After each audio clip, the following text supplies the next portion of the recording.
Oh, it's another day of Paladins console. We are only 2 out of 8 sets down. It's pretty incredible. You sound so excited. It's just incredible. Well, I'm interested in seeing, again, we've looked at some of the EU teams and we've seen them in the past. Xbox having their games shown this week I think is going to be a good glimpse at what they have going for them, but we're still, I mean, moving forward, we haven't seen Flashpoint, we haven't seen what was Onslaught. Like a lot of these teams that have been known for, I guess, kind of their stompiness, but also just how good they are, have not yet been seen. Let's take a look at the maps. We can at least see that. HappyBattleCats and Curse These Hands. I don't know who to vote for in terms of names. These are both great. HappyBattleCats sounds pretty good to me. HappyBattleCats is pretty phenomenal. Ascension Peak is #1. And what a weird place to start. Not normally a best of 3 map and not really a console map. I mean, I can see it as best of 3 because you just take the strategy of I have a map that maybe I'm prepared more for, and we're trying to just get 1 win. If you can get the first win, you have a really good chance of closing out the set. And so maybe catching your opponent by surprise. It's another Koga ban. I think we expect to see this all day for most teams here. There's going to be one set. Yeah, one set he's going to, like, one guy is going to play Koga today. And it's going to be in one of those, like, we get a team, I'm again thinking Flashpoint Onslaught, and they just, like, they win the first map 4-0, and they're like, man, blank was really tough. We got to ban that instead. And then they just scoop up the Koga first pick, and they're ready. It's got to be a Frog Isle where snipers are banned, and then you have 2 more picks, and you're like, dude, should we ban Koga or should we ban, like, Khan? Or, like, you know what I'm saying? Something else is just such a big Torval, right? At what point does it become, well, we're letting through more danger than we are than Koga, you know what I mean? Especially, I mean, just looking at Khan, like Makoa, I think you can handle, right? There's times where he gets out of hand, but for the most part, you can kind of keep him caged up. Khan is definitely one that, unless you are just focusing him down every time he shows his face, is going to be difficult. Anara, Fernando, both manageable, although difficult to do so, especially with all of the just healing soak that Anara has. Victor's a pretty decent pick on this map. We've seen a lot of Victor lately. The burst mode in competitive, the shrapnel in casual, of course, that's banned here in competitive, so we most likely won't see it. I'm not going to say for sure because sometimes we do end up seeing players grab that. The Genos and the Grover, the double support here with the Zen, Fernando, and Anara. It's a relatively tanky composition. Their damage isn't coming from a lot of areas except the Zen. But they're hoping that Luminary really augments either Fernando, Anara, or especially the Grover to be able to be effective here. Well, I'm kind of curious as to whether or not they're going to be going Efflorescence, or if they're going to go Ferocity, if they're going to go for Deep Roots. Like, what exactly is their play? Usually, I say we see snipers on this map. Kinessa, Strix will come through occasionally. And so Ferocity is not out of my mind as something that could be run, although a lot of teams have kind of left it in the dirt and forgotten about it. I hear that. I hear that. Curse These Hands and HappyBattleCats about to battle. It's a matchup of ages. It could be an anime. It could be. I mean, we were just talking about Beyblade. Now we get HappyBattleCats, which is very similar, but it's instead armored cats that are very good at fighting. So it does seem to be sort of a vowel. Cool name. And it's a binary star, Genos. I don't know. Maybe they'll both switch it up. Seems like a very weird thing. Binary Star Genos is relatively like a Furia at base, it feels like. Hitting for the same amount. I mean, 300-400, but then you get your headshots. I think it is. It's going to be a Binary Star Genos.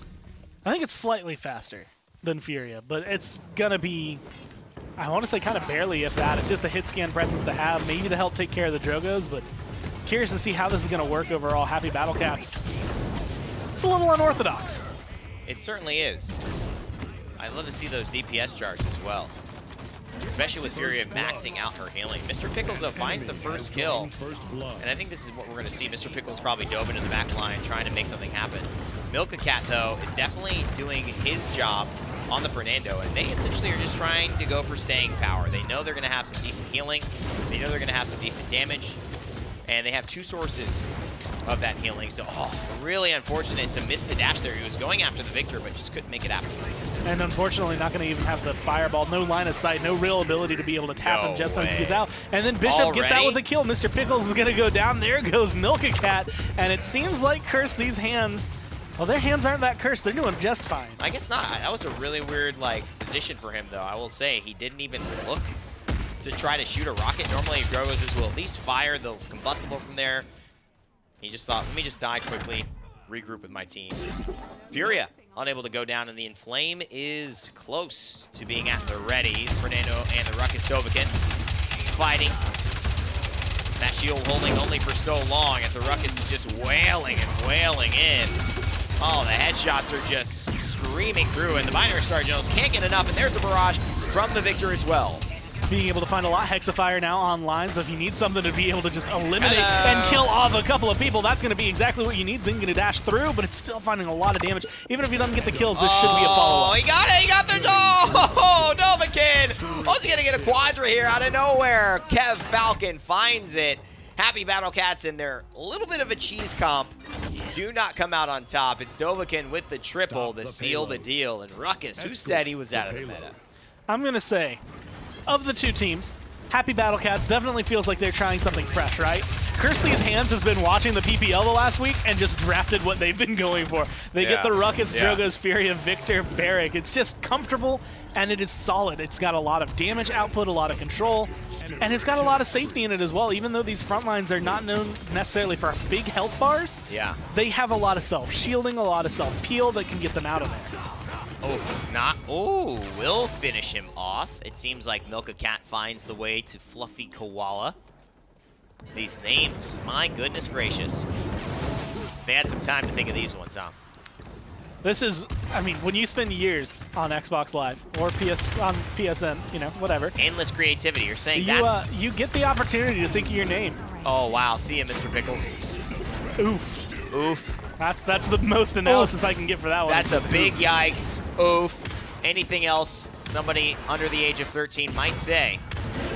And oh boy, Dovahkiin finding himself in a very, very good position. And the rocket hits Kev Falcon with the 360 midair. Go ahead, spin, boy. I will say Kirsty's Hands filled with a couple of veterans overall from the console scene, so it's not too surprising to see some success coming through. But with this kind of draft and with the way things are going, I mean, again, look at Genos as the only real hit scan pressure to take care of Kev Falcon, and look at how much he's not being able to take care of Kev Falcon. He is just running rampant right now, and even with a cool name like Sword of a Vowel, I don't think there's a way to deal with this Drogoz. That is a cool name, though. I do like that name a lot. And it's also the Victor here who's just the last person you want to see when you're dealing with a Ruckus, dealing with a Drogoz. He's just adding that constant damage, and in matchups where you have burst from the missiles from Ruckus, and you have burst from the combustible and just the general nature of Drogoz's rockets, this is a perfect complement to it, because Victor by himself doesn't have that necessary burst outside of the shrapnel, but he certainly can't lay into a solo Inara or Fernando stationary. Has to fall back, although Drogoz is still deep. I think he was just standing on the balcony of HappyBattleCats just on top of their base.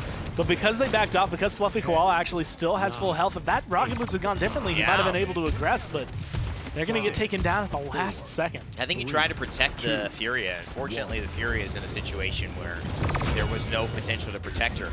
These compositions are so strange, but you have to say that maybe the duo support might just fall off.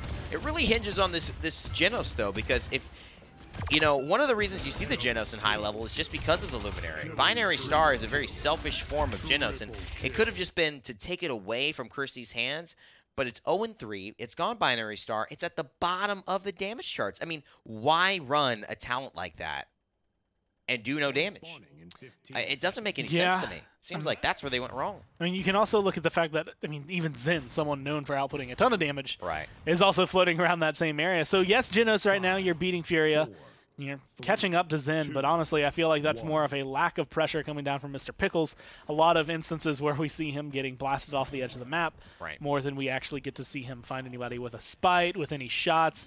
He's getting locked down a lot more often than not, so it feels like there's just no big presence of damage from HappyBattleCats. And this is great. I mean, he just uses all the rockets, forces Genos into a bad spot. He's forced everyone out. He's dealt with 4 people. He's got the Hexafire. He's trying to just get the Grover, and he will. Oh my, cancels it immediately. It's great min-maxing by Dovahkiin. And now the Inara just caught in between a rock and a minigun. She was the rock. That was the worst part. Yeah. There was nowhere to go. No cover. And that kind of feels the way that this entire round has been for HappyBattleCats. Even though there's been stuff around for them to potentially dip and dodge around, there's just been no comfort. They haven't been able to get really past the fact that there was a Ruckus flanking them from behind. Yeah. That's just really unfortunate situation. You see it through time and space, it hits, and then all of a sudden a Solar Blessing right afterwards. The Dragon Punch is just making this a no-problem situation. I mean, there's just not enough threats. There's just not enough threats onto the Drogos. Kev Falcon is really one of the last people that they're looking at to finish off in these fights, and that's just so good for a combustible Drogos. He's charging his ultimate so quickly, so much disruption, and again, another Fire Spit. Great play from him on the day. We'll say I appreciate trying to bring Binary Star into a meta and trying to see if you could pioneer something. No, I get it, yeah. But there is also a certain point where, you know, if there's something, there's a reason you're usually not seeing it. There's a reason every Genos runs Luminary, and it's just when in team play, it is too good. And as of right now, finally getting some shots off, but again, just not tracing him the way you need to. Finally gets the kill, but first kill? Is that his first kill? I mean, I get that the name is Genos R34, so maybe he's just like, I'll go Genos. I'm a Genos main, but boy, oh boy, this is not what you want in terms of maximizing your airtime. I'll say that. I'm trying in my head to remember Furia's fire rate. I feel like Binary Star actually feels like it might fire slower than Furia. Well, Furia... Yeah, I mean, definitely when you're looking at the input. But her passive is really what I think steps her up when she gets that basically 33% faster fire rate. Yes. For free, essentially, because she's just right-clicking onto people. It's not easy to miss. It's harder to miss than it is to actually hit it. So, yeah, I think that's going to put her in a... She has much better fall-off as well. Look, 109? I mean, Furia's hitting from that range. She's probably hitting for somewhere around 182 something. Well, that's 332. Maybe it was just a... weird damage reduction, or maybe he's just got a steep fall-off curve once he gets to a certain range. It's the 300 after a certain point, and then like 2 feet later, it's 100. Makoa goes from like 650 to like 300 based on like 1 foot. That's how fall-off curves sometimes work here. I want to see Furia fire. We'll be able to look at it ourselves, Gore. Solar Blessing definitely hitting quite well. She's just shepherding this pack from the backside, just making sure everyone is good. Using these Wings of Wrath, you'll notice she's turning around, using it just for distance. It's very much like a Neath backflip in Smite, where you got a 180 and then use it for the distance if you're going to actually just try to traverse with it. Otherwise, it's a great defensive tactic to keep your eye on the battlefield and displace yourself from enemies. Furia still, again, shepherding this payload. A nice Solar Blessing will at least keep the Ruckus alive, and there's the Inflame. Being able to step it up, now you're going to have the healing come down once this Victor Bishop is full healed again. I expect pressure to be coming through, and again, they're finding kills. That's all they need. A couple of headshots, even just a little bit of follow-up, and they're going to be comfortable with Inflame. Yeah. I mean, the conversion, that was very tough trying to break through this base last time. It's looking like it's hitting no snags at all this time. Yeah, I mean, the damage that she's able to output, I mean, that is just such meaningful damage. It's just so... It's just chunky, it's bursty. It's like a good beef stew. A good beef stew is bursty? Yeah. Bursts of flavor. Okay. In my head, I was thinking, like, you open the pot that you've been cooking the stew in, and it just bursts out at you. Doesn't a beef stew sound delicious? Right? It just sounds so good to me right now. A hearty potato beef stew. It wouldn't be that bad. I feel like, and you're getting into that territory where it's finally time that you can actually eat food like that, because it's not going to be blazing hot outside. Yeah. Ooh, baby. Ooh, baby. You'll be comfortable. Yeah. Cancel the sandwiches. It'd be nice to have lunch. Bring in the soup. We've got 6 more set. No. Two. Yeah, I normally on days when I know they're going to be a little longer, I like to bring in food or prepare something. Oh, did you make some Chinese today, Gore? I did not. I actually thought, you know what? It's console. I'll be home around 3. It'll be a late lunch, but it'll be a lunch. And oh, how times have changed. Oh, how wrong you were. Oh, how wrong you were. And Mr. Pickles and Bishop going for the fight of time there. Mr. Pickles actually finding a very good play, at least a lot better than getting knocked off the map by the Drogos, which we saw earlier. A little bit of Grover healing, who is around the Efflorescence, and now look at this, comeback mechanic, OP, and actually it's just some really good flanking by Mr. Pickles. It's going to result in him finding 3 kills this round. Genos picks up another, and hey, HappyBattleCats still battling. And it's in that perfect area where not only is it comeback mechanic, but this time, like you said, Mr. Pickles actually has a round. He has not been in there, although Hexafire to the front. It's going to go down through the shield, trying to get it there. There's the Immortal. Everyone alive, but the damage is still going to be good. Emitter shield not in time. And it looked like it might have been a hold for long enough, but it just did not get everyone ready on the side of Kirsty's hands. I mean, did more than I thought. If the Fernando shield wasn't there, or if he had purchased Wrecker, it seems like he's gone for Cauterize. Because Wrecker does apply onto the Hexafire now. It could have been a very fast kill. It forced the Immortal. He got low. And yeah, that's the Ruckus Cauterize 3. It's a really, like, kind of two different forms of thought. Cauterize on Ruckus or Wrecker. A lot of people will switch back and forth depending on the meta and depending on who you're facing, but he's the best at pretty much both. Yeah. Right? Just constant spraying and praying. Bullets, kind of an unending clip of ammo, but also just so much just raw, basic DPS as a front line, especially really able to deal with shields. After being able to dodge one ult, comes in with his other ult, punches him down, and this is, I mean, I hate to say it this way, but the start of a push when you get a point that is very heavily facilitated by the comeback mechanic. Oh, yeah. When it starts out like this, you still have a good chance, but I mean, you lose so much ground so early on, and when you give a team like Kirsty's hands that much to play with, yeah, it becomes incredibly difficult to get back. I guess I just don't really know how this lineup beats this other lineup. I guess that's just what I don't really see. I don't know. Yeah. Who's going to even, I mean, it's not like, I mean, if it was a Luminary Zen, I'd say, okay, maybe. Maybe, because then I see the Zen potentially snowballing 3 members and staying alive, and then that's a team fight I could see winning, and you have the sustain from the Grover. I like that with the Inara. I think the Fernando, if he gets a little bit more aggressive as well, he gets some Luminary, he can do that, but I just think the Binary Star Genos, it's this little thing that I think has really stopped them from having the potential to have an even matchup against Kirsty's hands. And I had mentioned it last set, I feel like Genos is much better when he's accompanied by another healer, depending on how you're going to go. But you want to look at the healer you're running it with, right? I'm looking at Grok, maybe. Like, you want someone who can get out heals, but it's not going to be the main healer. He's going to still put out a lot of damage. Furia even can fill that role. Because Luminary is great, but if you have someone else that helps deal with the fact that you're lacking burst, it gives you a little bit of control. Panicked a little bit. He got the reset from Failsafe, and he did not use his dash. Maybe he knew he had to just defend. I mean, I think you're smart to let it. Oh, wow. Use the Inflame here. Are you kidding me? Genos here with the triple kill. Looking for the Quadra. Can't quite get it. I mean, barring horrible decisions, I didn't see Kirsty's hands losing this, but some very, very poor ones. You know, inflaming onto a Ruckus, there's no way he's going to survive. Yeah, damage and movement speed, but you can't stand up to a 5-man crew. It's one of the harder places to hold once you make it past that choke. So, you know, it's anybody's ball game right now, truly. You make slip-ups like that, and that is what will cost you a round. I mean, it's again, we've been talking about the fact that Binary Star is not going to be that impactful. But if you put yourself in a position to make Binary Star the best talent out there, then it's going to look good no matter what. It's not that it's not impactful. It's just it's not going to be. And I know what you're saying. I'm not correcting you. I'm just saying that the bigger question, the bigger impact for me is that if Drogos just dies, then yeah, sure. Yeah. You know, Genos, you know, can work. This team will work. And look at that, almost dies. It was so close. The through time and space.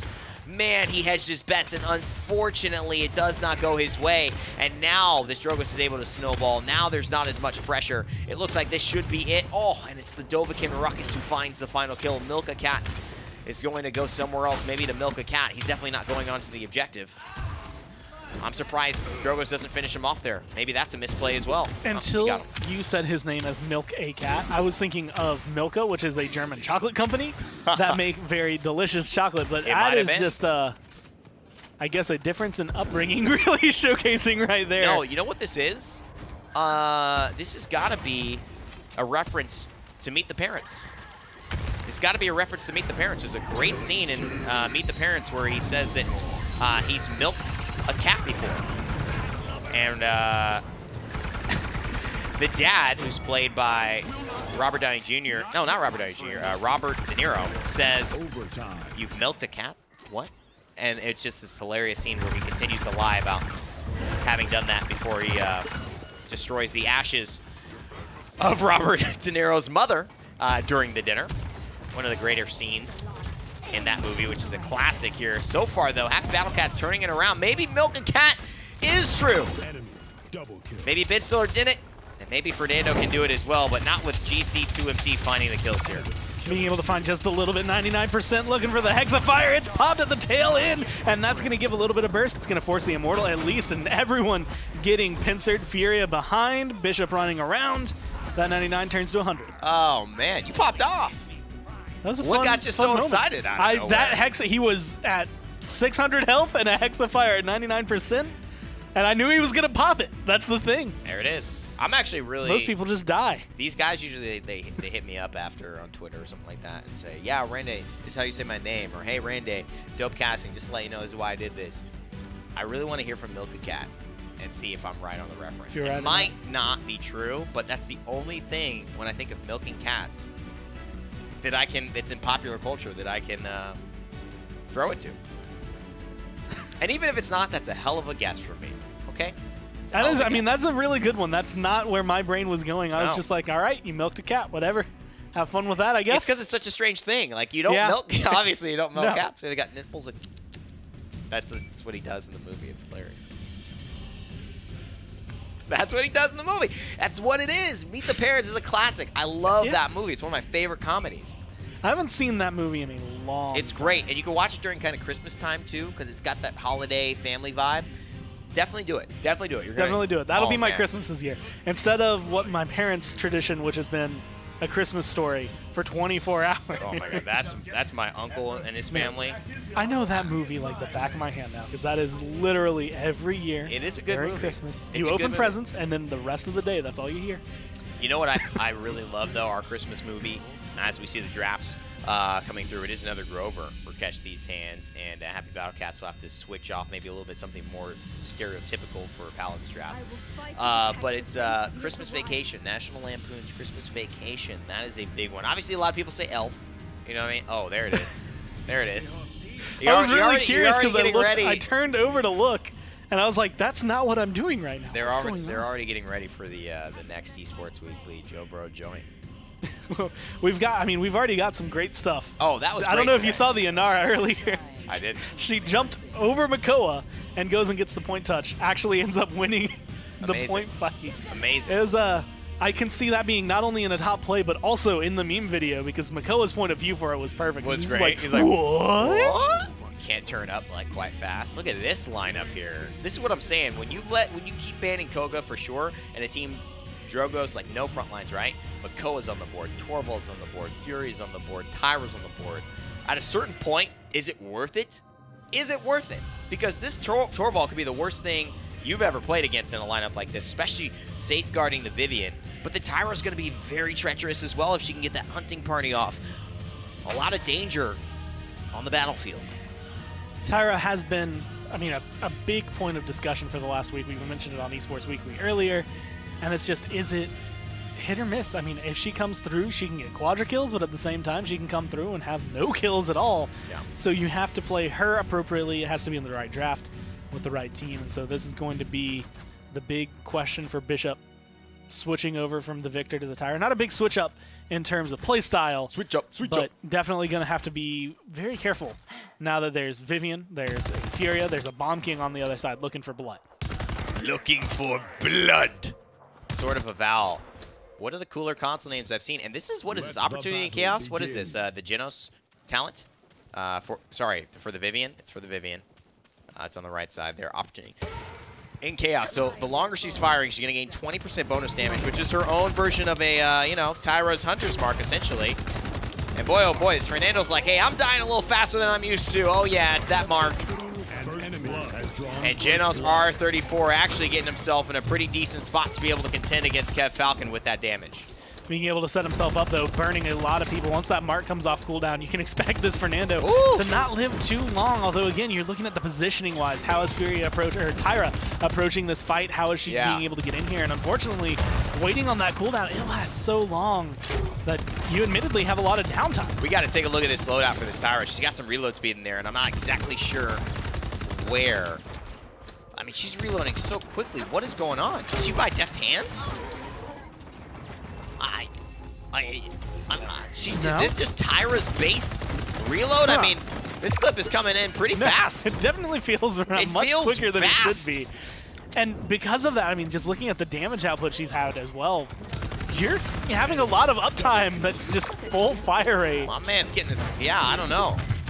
Stop the payload. They lose the point. Breaking Paladins. Whether you can reload fast or not, sometimes it doesn't matter at the end of the day. Vivian seems to be comfortable. And this is actually one of the things, I think originally when Vivian came out, like, Sapper Rounds was like, okay, well, if they have like a heavy shield team, we can run it. Vivian in this instance is just, I'm going to fire as long as I can. I actually, when he comes back alive, Genos, I'd love to be able to look at what his loadout incorporates, because a lot of times you will see the return of ammo. And unfortunately, he's not actually running too much of that. He has a lot of recoil, but mainly shield and movement speed. Yeah, and it's a different style. Basically what he's doing is increasing that shield. One step ahead has been the standard level 5 card that you have for Vivian. And then the Scapegoat just allows him to, when he pops his shield up, if he takes any damage, reflect that damage to the shield. So he's basically using that extra 1,000 health of shield as health for himself, essentially. This is a lot more of a build that makes Vivian feel like an actual champion. A little tankier, as opposed to having to worry so much about the fact that you're not going to move that far. Yeah. A lot of the issues with the cards I had mentioned, actually, when you're firing, if you hit a shot or if you're aiming down sights, you have a chance of returning the ammo. Yeah, you get to fire forever, and it works in tandem with your talent. Right. But if you're dying all the time, it really doesn't matter. It really doesn't. That's the big part about him. And so far, I mean, Kirsty Sands and HappyBattleCats have gone back and forth, back and forth, back and forth, but it does seem to be that maybe some of the bubbles from Torvald, the Furia protection has just worked well enough so HappyBattleCats can take the lead again.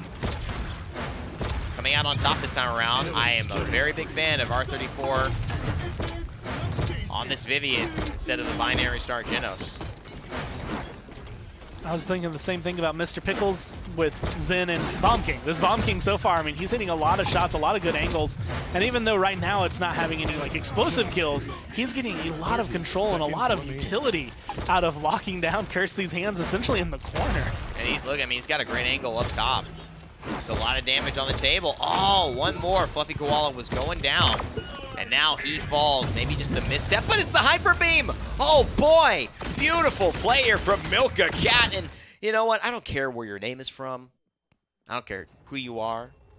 I don't care where you've been as long as you Hyper Beam. He's setting it up so that Milk a Cat will no longer be a pop cult reference, but a reference to himself as far as things are going forward. Well, maybe, yeah. If he can cement himself. If he can do it. Make it to the Paladins Console Wars at HRX. DreamHack, get your tickets now. You can come through and potentially cement yourself on the big stage. Interesting here. HiresExpo.com. I'm looking. I love it. I love the plug, Gore. You're getting your host in. Had to fill some time.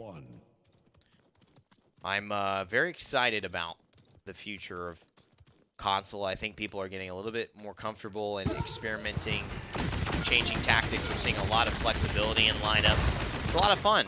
And this opportunity in Chaos is really one of the fun talents for Vivian. And he's getting some decent healing as well from the Fury. And look at this. Hello, Makoa pops the shield. Is he going to make it out alive? Seems like the shield might have been done with. Dobakid looking for a kill. Swinging. The Pirate's singing. But he cannot find the ultimate treasure. And 97% is going to be... Oh, nice. Overtime finally clipped through. But Dobakid finds Milka Cat on the way there. Looking to find some shots. These Sentinels are going to be doing a lot. And again, that shield goes up, that shield goes down. Whirlwind doing whatever it can to keep people alive.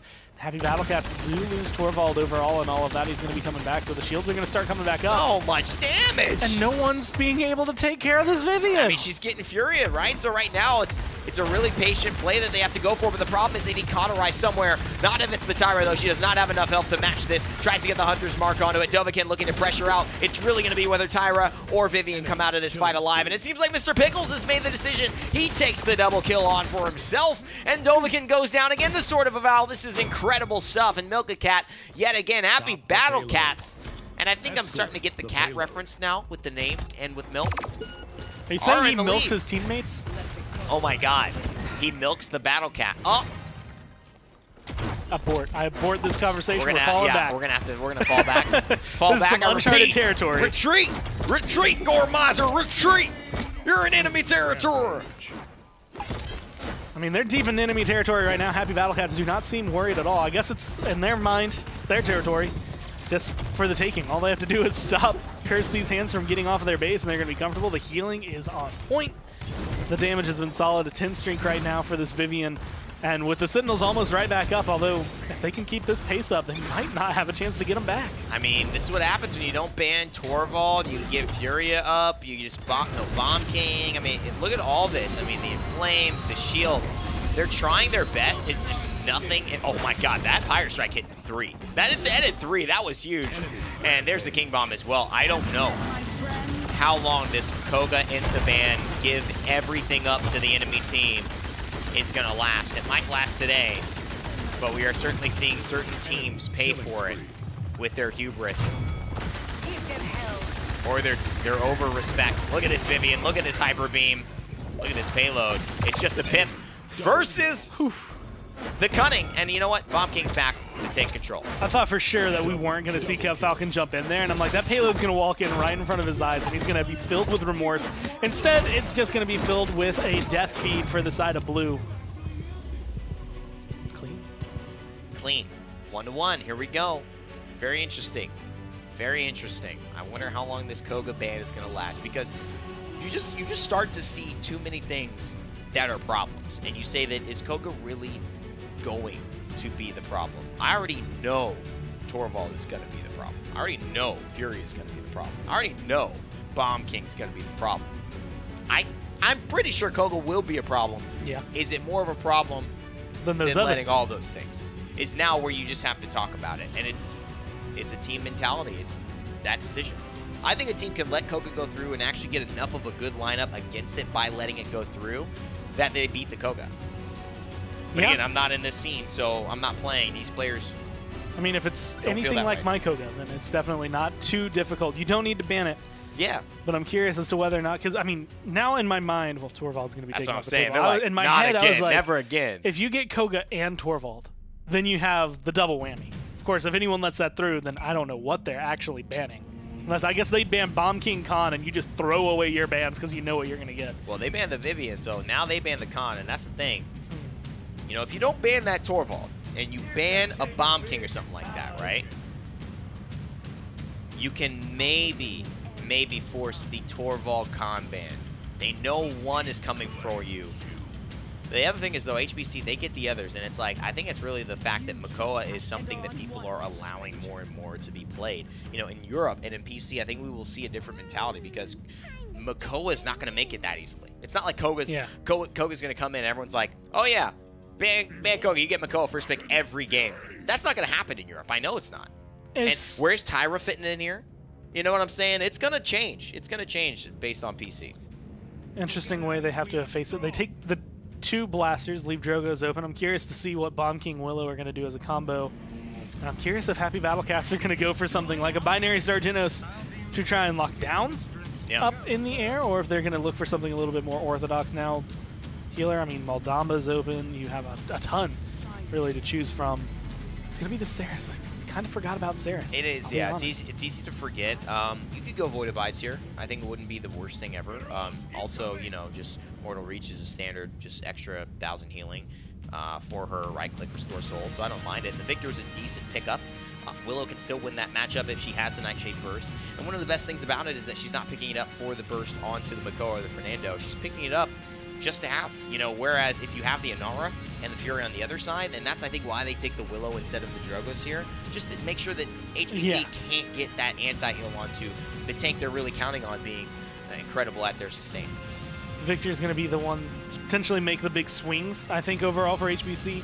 Seen a lot more burst mode this week than we did a couple weeks ago, so I feel like his control is definitely going to contribute a lot, but Bomb King going to be very difficult to try and fight into that. There's a lot of really back and forth, not only between the 2 teams from the last couple games, but just between the compositions. Also notably, Drogo's, I think, maybe prioritized a lot, not only because his damage, his One Punch Man ultimate, but also the fact that he's got that Follow the Scent card that was introduced into his talent, into his card pool, and that's just added another person who has like a Fernando brand, another person who has the ability to, without buying Cauterize early, lead the charge as far as anti-heal. And the only person that's really controlling that right now on the other side of the table is Bishop.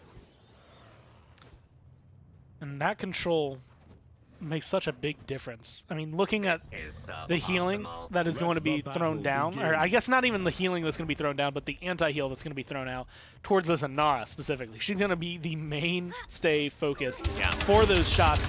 I'm just curious to see as to whether or not Drogoz is going to turn his attention over there. Beautiful hook to start things off, but it's Ruckus. Yeah. So he's just going to dash out. I mean, he's the worst hook bait. I mean, he's not going to die on the hook unless things go horribly wrong, but Geno's already making things go horribly right for HappyBattleCats. 1-1 is the score, and now Fluffy Koala is going to get the ire of the Drogoz. Interesting kind of little moment that he had. Maybe his mom came in, handed him a plate of cookies, said, "Good job, son." that is the moment very much where you're like wiping your hand on your pants real fast, and then you're back to your controller. You know, he was in the middle of milking some cats, had some fresh glass of milk to be able to, you know, go with this dominating Drogoz salvo. Mom hands him the cookies, says, "Hey, with your cat milk, here's some chocolate chips." With your cat milk. Or I guess. Well, they're mammals, so they have to produce milk. Hey, Gore, do you want to test it? I do not. Yeah, you could milk a cat. That's exactly how the conversation goes. Phone a vet. I'm okay with that. Well, live on cast, have a vet answer the question. How about for the spring fling next year? Gore milks a cat. Overtime. I'll do it for charity, but I'll do it for nothing less. I love it, man. The commitment. Apathy Ace in trouble, Kev Falcon and Dovahkiin cleaning up the rest. Bishop going to add his name to the tally, and it's going to be Curse These Hands taking the first objective here against HappyBattleCats on Serpent Beach. They're now on to the push. They've got some momentum. The Hexafire again from Dovahkiin seems to be the difference. Eating Ruckus rounds to the face pretty much all the time. This is not really a good position. Not a boxing match you walk out of alive, honestly. Not usually. And every single time it feels like HappyBattleCats are trying to take that. And I feel like that's what went right during Ascension Peak as well, was Dovahkiin could just kind of rotate around the side and start picking a fight. Mama! And he'd get it. Beautiful convergence there. Pulls in 3, and Dovahkiin gets at least 1 kill off of it, and it's to the front line.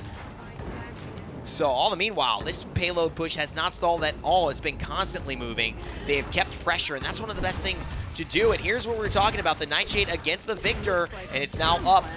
I'm speechless. He uses the Seedling instead of the Nightshade, and he leaves the Victor to live?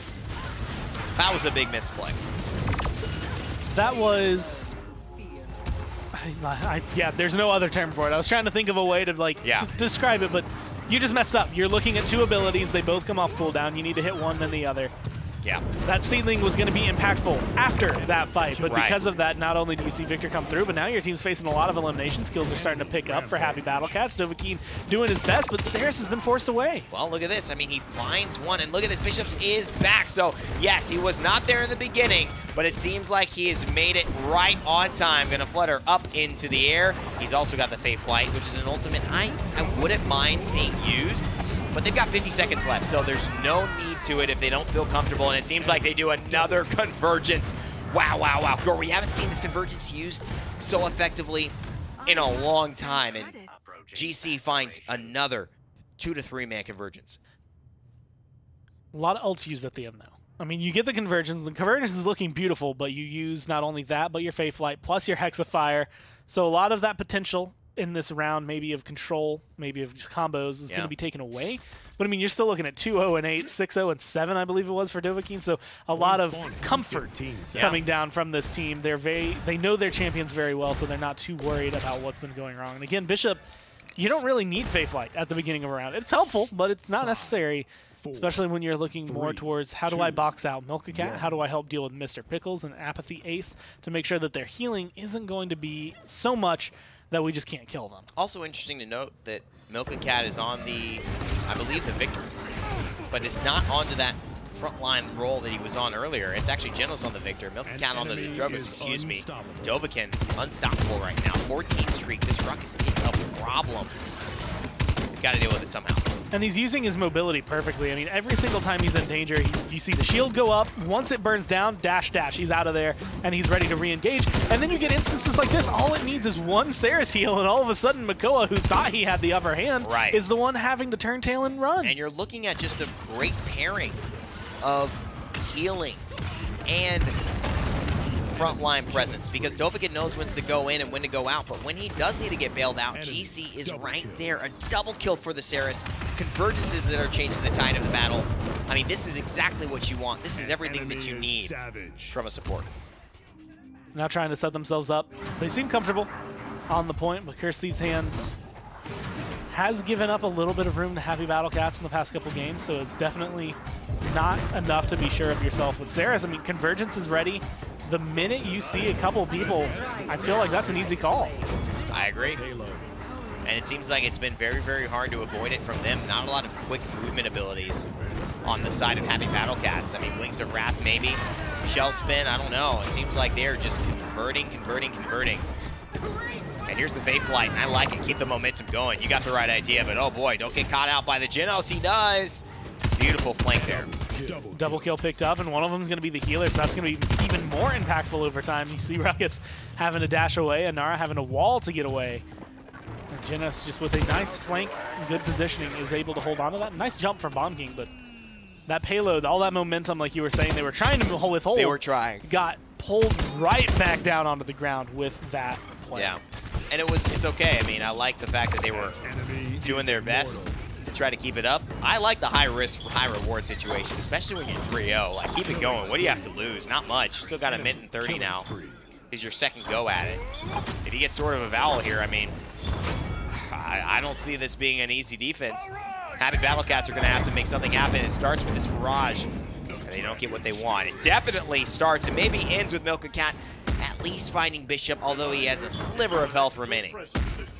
Looking to try and stay alive, although he is walking in dangerous waters. Actually not going to get noticed. Dovahkiin going to be in a 1v1 with the Makoa, but little did you know there's the Drogos behind him, and that damage does make a difference. Gets rid of the Ruckus, and that makes it a lot more difficult for Kirsty's Hands to actually stand around, and on the point, they lose a huge chunk of their damage and their control. Yeah, and this is good. I mean, he's going for the Makoa, but what's happened is Milkacat is actually positioned himself in the back line. He's been a very big nuisance, at least over the last 50 seconds for them. He survives with a sliver of health. He uses Dragon Punch onto the Inara, but it seems like Kev Falcon is back in business. Grumpy Bomb here going to zone out the Makoa, gets stunned as well. Miniguns firing into Mr. Pickles. He's going to shell spin away, but he's going to shell spin into danger. Bishop finds the kill onto the turtle. 26 seconds left after the ace, and the rest of the team trying to hold on. The shield will fall. Solar Blessing keeping him alive, and there's the gather around Convergence. Not enough. HappyBattleCats don't have it in them. It seems like this will be it unless the Dragon Punch can change the tide of the battle. Unfortunately, takes too much damage trying to get to the Ruckus, who's right in front of him. Milkacat goes down. Genos does get a return kill onto the Bomb King, but there's the Fade Flight up in the air. Bishop being able to just rain hell from above onto this Makoa, and that's going to be enough to get the kill. Seedling should do it here. I think that's enough AoE damage considering they cannot move, but it's some incredible healing. And now they're focusing on the Drogos, and this is a bit of a problem. Could have gone either way, but I think we are in a potential stall here. They have enough members coming back after the aces played so well to try and just make this a potential stall in defense for his team, and it's worked out. Oh man, wonderful stuff here from HappyBattleCats. They really did about everything they could to hold on to this game. I mean, that fight was long enough that it pretty much started with Kev Falcon dying. I think a little bit before that it starts. And he comes back, is able to get there, have an impact on the next couple of kills, but it wasn't big enough overall, really being able to come through and pick up a lot of ult charge. I mean, they used Fae, Flight King, Bomb, Convergence, and Hexafire on that. And 3 of those are going to be 60% or higher. Hexafire at about 50%, but 14, 2, and 12. You don't really need that if you're having this kind of performance on Ruckus. They had to use everything, and it worked. And you know what? They've invested in the blast shields, and you got to say, because the Willow was there trying to stabilize and find enough damage, maybe it was just that 1-2 shots that might have killed them a second earlier.